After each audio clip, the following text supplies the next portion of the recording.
আসসালামু আলাইকুম। খাঁটি মধু নাকি পাওয়া যায় না। দর্শক, আজকে খাঁটি মধু খুঁজতে খুঁজতে টুপি নিব। টুপি না নিলে কি হবে? মাছটি কামড়ে দিতে পারে। তাই? কি নাম তোমার? মোহাম্মদ সিয়াম। মোহাম্মদ সিয়াম। আচ্ছা ঠিক আছে সিয়াম, ধন্যবাদ। হ্যাঁ, যাই হোক দর্শক, খাঁটি মধু খুঁজতে খুঁজতে আজকে আমরা চলে এসেছি হচ্ছে মাগুরা সদরে। আর আপনারা জানেন যে বর্তমান সময়ে যে যুগ জামানা পড়েছে, তাতে কোনো কিছু যে খাঁটি পেতে হবে, এই খাঁটি পেতে হলে আপনাকে কিন্তু সরাসরি স্পটে আসতে হবে। আর স্পটে না আসলে আপনি হচ্ছে খাঁটি জিনিসটা বুঝতে পারবেন না যে কোনটা খাঁটি আর কোনটা হচ্ছে ভেজাল। আজকে আমরা চলে এসেছি হচ্ছে সরিষা ফুলের মধু কিভাবে এখানে উৎপাদন করা হচ্ছে সেটা আপনাদেরকে দেখানোর জন্য। এই মুহূর্তে রয়েছে আমরা হচ্ছে মাগুরা সদর উপজেলায়। এখানে একজন মোয়াল ভাই রয়েছেন যিনি মধু সংগ্রহ করেন, তবে তিনি কিন্তু প্রাকৃতিকভাবেই সংগ্রহ করেন, তার ওয়েটা একটু ভিন্ন। এখানে বক্স করে রাখা হয়েছে এবং এই বক্সের মধ্যে তিনি হচ্ছে মৌমাছি চাষ করে, অর্থাৎ মৌ চাষের মাধ্যমে এই খাঁটি মধু সংগ্রহ করছেন। আজকে পুরো ব্যাপারটা আপনাদেরকে দেখানোর চেষ্টা করব এবং আমাদের পুরো টিম চলে এসেছে আজকে হচ্ছে খাঁটি মধু নিজেদের প্রয়োজনে সংগ্রহ করার জন্য।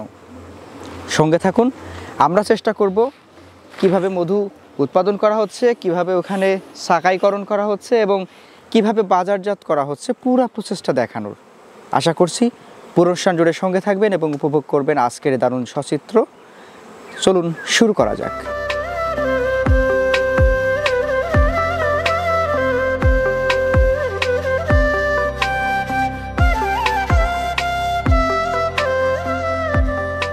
আসসালামু আলাইকুম।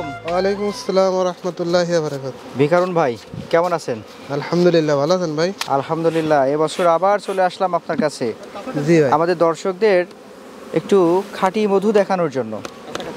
আচ্ছা, অবশ্যই দেখাবো ভাই। দর্শকরা বলে থাকেন খাঁটি মধু নাকি পাওয়া যায় না। অবশ্যই পাওয়া যায়, যেখানে ভালো সেইখানেই খারাপ, আপনি তাই? খুঁজে নেবেন। আচ্ছা, খুঁজে না নিতে পাবেন না, পাবেন? সেটাই। আচ্ছা যাই হোক, আজকে এখন হচ্ছে আর কতগুলা বক্স বাকি আছে?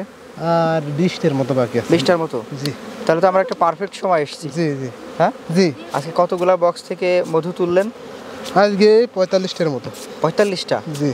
45টা থেকে কতটুকু হবে মধু? আমরা 4 মনের আশাই করলাম, হয়তো বেশি হবে। তো এই যে এক একটা ফ্রেম, এই ফ্রেমে কতটুকু মধু পাওয়া যেতে পারে? এইটা সব ফ্রেমে একরকম হয় না, গোয়াল বলা যায় যে 1 কেজি, হাফ কেজি, 3 পা এরকম থাকে সবসময়। আচ্ছা, এখানে বক্স সবগুলাই তো এখানে নাকি? হ্যাঁ, আর আমার নাকি অন্য box কোথাও আছে? না, এইগুলো সব আমারই। সব আপনারই? জি। আচ্ছা, ভিকারুন ভাই কত বছর যাবত এই মধু উৎপাদন করে থাকেন?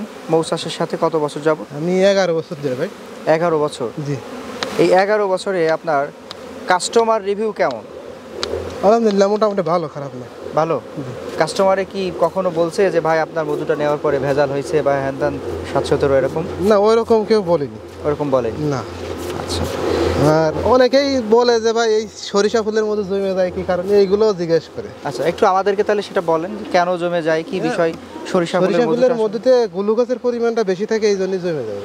আচ্ছা, গ্লুকোজের পরিমাণ বেশি হ্যাঁ, থাকে? গ্লুকোজের পরিমাণটা বেশি। যেরকম ধনিয়া ফুলের মধ্যে জমে হালকা জমে, হুম লিচু ফুলের মধ্যে তোলে হালকা জমে। হুম। আর যে বলে যে একদমই মধু জমে না, সেটা মধু সম্পর্কে সে কিছু জানে না। আচ্ছা, মানে অরিজিনাল মধু হইলে জমতে হবে? জমতে হবেই। আচ্ছা। জমে না সুন্দরবনের মধু আর কালো জিরের মধু, এই দুটো মধু কখনো জমে না। আচ্ছা, আপনারা আর কত মাস মানে এটা তুলতে পারবেন বা এটা কেবলমাত্র শুরু। শুরু? জি। সরিষার মধ্যে? হ্যাঁ। আচ্ছা, সরিষার মধু আপনার শুরু হয়েছে কবে থেকে এটা? এই মনে করেন যে আর 15 দিন আগে ফুল ফুটছে। 15 দিন আগে ফুল ফুটছে? জি, জি। কিন্তু মধু সংগ্রহ করছেন ফার্স্ট কবে? আজকে ফার্স্ট। আজকেই প্রথম? জি। বাহ, দর্শক আমরা একদম প্রথম দিনে চলে আসছি। আচ্ছা, এটা শেষ? হ্যাঁ, এটা শেষ। আর কোথায়, পিছনে নাকি সামনে? পিছনে ওই যে ওইগুলো করবো। ওইগুলো করবেন? আচ্ছা চলেন আমরা একটু দেখি তাহলে ওইগুলো করা দেখি। তো ঘটনা হচ্ছে যে এভাবে আর কতদিন হবে আপনার এটা মধু? এই মধু এখনো হবে আপনার, এটা শেষ হলে আমরা যাবো ধনিয়া ফুলে। ধনিয়া শেষ হলে যাবো কালো জিরে ফুলে। হ্যাঁ, কালো জিরে শেষ হলে লিচু যাবো। লিচু আপনার মাগুরা করবো, দিনাজপুর করবো, করে সুন্দরবন যাবো।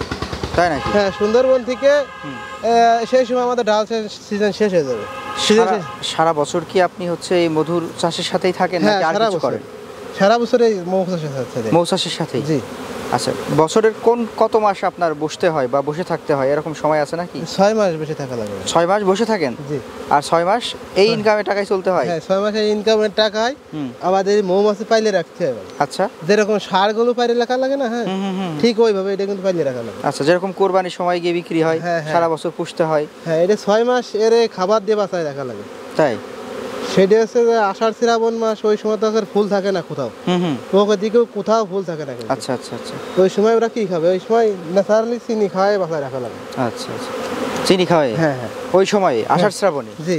এই যে এখন কোনো খাবার আপনি বস্তা দিলেও খাবে না এখন দিলে খাবে না? না না, কারণ এখন তো ওদের ফুলের এমনিতেই মধু পাবে ওরা, হ্যাঁ ফুলে খাবার পেয়ে যাবে, তাই না? হ্যাঁ। অনেকেই মনে করেন যে যেরকম আপনি যদি সবসময় ভালো একটা খাবার খান, আপনার খারাপের দিকে নজর যাবে না কিন্তু।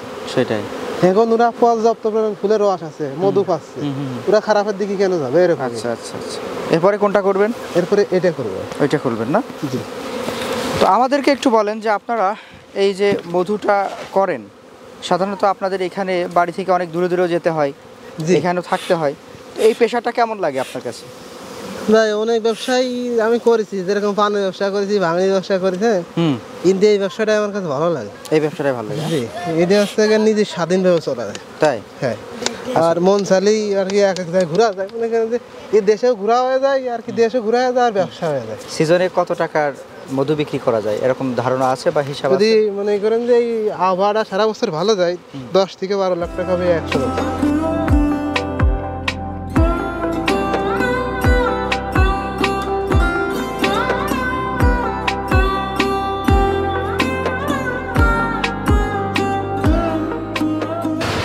তাহলে আমাদের প্রথম কাজ হচ্ছে এই ফ্রেমটা উঠানো।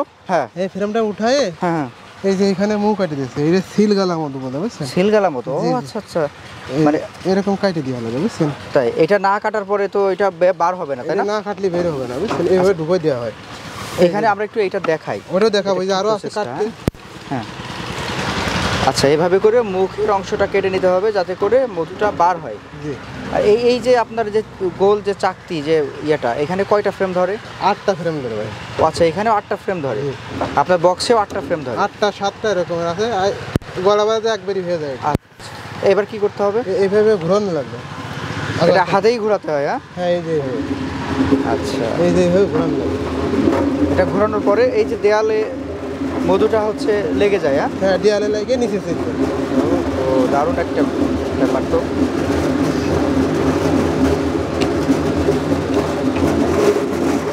এটা কতক্ষণ এভাবে ঘোরাতে হয়? হয়ে গেছে, হয়ে গেছে? হয়ে গেছে, বাহ। বার হয়ে গেছে। বিরাট ব্যাপার। আচ্ছা, এখন এর ভিতরে কোনো মধু নাই। মধু নাই? না। আচ্ছা, এখন যদি আমরা একটু এখানে একটু খেয়াল করি, অনেক মধু জমে গেছে। জি। এটা একসাথে কতগুলো হওয়ার পরে ড্রামে নেন? এই 50 কেজির মতো হলে তারপর ড্রামে লাগে। 50 কেজির মতো? জি। এখন কতটুকু হয়েছে? এইখানে আছে 35 কেজির মতো আছে। 35 কেজির মতো? হ্যাঁ, ওই যে একটা ঢালেছি দেখেন, আচ্ছা, এইভাবে একটু ঢালা দেখাই দেখেন। কিভাবে ঢালা হয়, এটা একটু আমরা দেখাই। আচ্ছা, এইভাবে ঢালতে হচ্ছে? হ্যাঁ, হ্যাঁ? এইভাবে ঢালতে। বাহ। তার মানে এখন আপনারা এর মধ্যে চিনি মিশান কখন? চিনি মিশাবো, তবে আমাদের বাসায় জায়গা নেই, এখানে আসবো কি জন্য? না, এই যে দর্শকরা বলে যে এর মধ্যে চিনি মিশানো হয় বা মধুর মধ্যে হচ্ছে চিনি গুলিয়ে দেওয়া হয়, এই যে আপনারা ফ্রেমগুলো নিয়ে আসলেন, এখানে মুখ কাটলেন, এখানে ঘোরালেন, এরপরে এখানে জমা হলো, এর মধ্যে আগে থেকে চিনি গুলাই রাখছেন নাকি? এটা হচ্ছে মানুষের একটা ভুল ধারণা থাকে সবাই। হ্যাঁ হ্যাঁ আমিও একটা জিনিস না যদি জানি, সেটা আমার ভিতরে একটা ক্ষোভ থাকে। হ্যাঁ। একটা লোক যখন জানিয়ে দেবো, তার ভিতরে সেই সময় ক্ষোভ থাকবে না। আচ্ছা আচ্ছা। এখন উনি জানে না, বিজয় ওনার ক্ষোভটা থেকে গেছে। না, আমার প্রশ্ন কিন্তু ওই কারণে যে দর্শকরা তো এটা বলে যে মধুর মধ্যে চিনি গোলানো থাকে, তো আমরা দেখছি সরাসরি মাঠে আছেন, এখানে চিনি কোথায় পাবেন? তুলে নিয়ে আসলেন, এখানে রাখলেন, ঘোরালেন, মধু বের হলো। জি। এই মধুটা একবারে ড্রামে করে চলে গ্রামে ছেলেগুলো এইখান থেকে বাজার মূল্য জাত করা হবে। আচ্ছা, বাসায়। এই মধুগুলো আপনারা সাধারণত কিভাবে বিক্রি করেন? কত টাকা দরে বা কেমনে কিরকম? এইগুলো খুচরা বিক্রি করি আমরা 500 টাকা কেজি। খুচরা 500 টাকা জি, কেজি? জি। আর যদি কেউ পাইকারি নিতে চাই? পাইকারি নিলে সেক্ষেত্রে একটু কম আছে। সেক্ষেত্রে একটু কম আছে? হ্যাঁ। কিভাবে দেন আপনারা মধুটা? আপনার খুচরা নিলে আমরা বোতল যাতায়াত করে দিই, বয়াম যাতায়াত করে দিই, সরিষা ফুলের মধ্যে বয়াম যাতায়াত করে দিই। উনি যদি 2 কেজি 1 কেজি 3 কিংবা 5 কেজি অর্ডার করবেন, বাসায় পৌঁছে দেবে, বাসায় পৌঁছলে ওইখানে টাকা দেবে কুরিয়ার সার্ভিস। আচ্ছা আচ্ছা। আমরা হোম ডেলিভারি দিই, ওনার কাছে টাকা দেবে, দিয়ে আমরা আমার কাছে টাকা দেওয়া লাগে। এখন আমরা কি এটাকে খাঁটি মধু বলতে পারি? হ্যাঁ, ইনশাল্লাহ বলতে পারবেন। আচ্ছা, সরিষা ফুলের মধু আর কতদিন পাবো আমরা সামনে? সরিষা ফুলের মধ্যে এখনো 1.5 মাস পাবে। জি।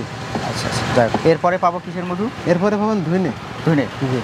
আচ্ছা, দর্শকদের যদি আমরা একটু বলার চেষ্টা করি, দর্শক আমরা এই মুহূর্তে দাঁড়িয়ে রয়েছি মধু যেখানে হচ্ছে একেবারে ছাঁকাই করে সুন্দর করে বোতলজাত করা হচ্ছে বা ড্রামজাত করা হ্যাঁ, হচ্ছে, তাই না? ড্রামজাত করা আছে, এখান থেকে বোতলজাত করা হবে। এখান থেকে আস্তে আস্তে করে বোতলজাত করা হয়, এমন একটা জায়গাতে দাঁড়িয়ে রয়েছি।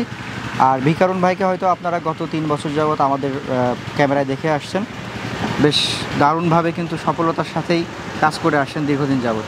আর বিভিন্ন সময় বিভিন্ন পেশা থেকে একটা সময় হচ্ছে এই মৌ পেশাতে, মৌ চাষের যে জি, পেশা, জি, জি। এই পেশাতে আসছেন ভিকারুন ভাই। এবং আমরা এ পর্যন্ত তার নামে কোনো রিপোর্ট এরকম পাইনি যে উনি কোথাও কোনো ভুল ভ্রান্তি করছেন এই মধু দিতে গিয়ে, তাই না? না, ইনশাআল্লাহ আমার এখনো কোনো পর্যন্ত ভুল এরকম রিপোর্ট পাইনি, যে কারণে আমরা বলতে পারি যে আপনারা চাইলে, আপনি যদি প্রয়োজন পড়ে তাহলে আমাদের ভিকারুন ভাইয়ের সাথে কথা বলতে পারেন। এই যে মৌমাছির কামড় খেয়ে অরিজিনাল মধুটা জি, জি। আসলে মানুষের কাছে পৌঁছে দেওয়া, সেই ব্যাপারটা একটা দারুণ ব্যাপার। আর যদি আমার আঙুলটা একটু দেখানোর চেষ্টা করি, হ্যাঁ, আমার কিন্তু অলরেডি আঙুল ফুলে গেছে, অর্থাৎ এই যে আপনাদের সামনে ওই অংশটা আমি একটু যুক্ত করে দিব, দেখবেন যে আপনাদের সামনে এগুলো তুলে ধরতে গিয়েও যে আমাদের কতটা কষ্ট করতে হয় এবং মৌমাছির কামড় খেতে হয়। আর আমরা একদিন এসে যদি এত পরিমাণ কামড় খাই তাহলে ভাই কতটা কষ্ট করছে। ভাইয়ের জন্য সবাই দোয়া করবেন আর ভাইয়ের কাছ থেকে মধু সংগ্রহ করবেন। সবাই ভালো থাকবেন, সুস্থ থাকবেন। পরবর্তীতে আবারও কোনো দেখা হচ্ছে কোনো নতুন প্রজেক্টে বা কোনো ভাইয়ের অন্য কোনো প্রজেক্ট হবে, এরকম একটা প্রত্যাশা আমাদের থাকবে, তাই না ভাই? ইনশাআল্লাহ। আসসালামু আলাইকুম। চলছে তো, ভিডিও চলছে। আসসালামু আলাইকুম। ভিকারুন ভাই কেমন আছেন?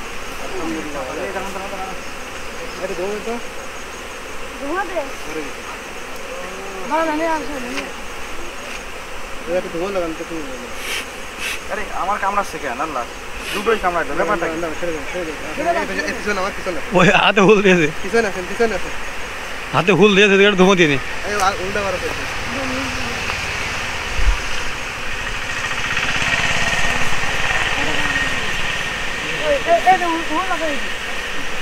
হুল থাকলে জল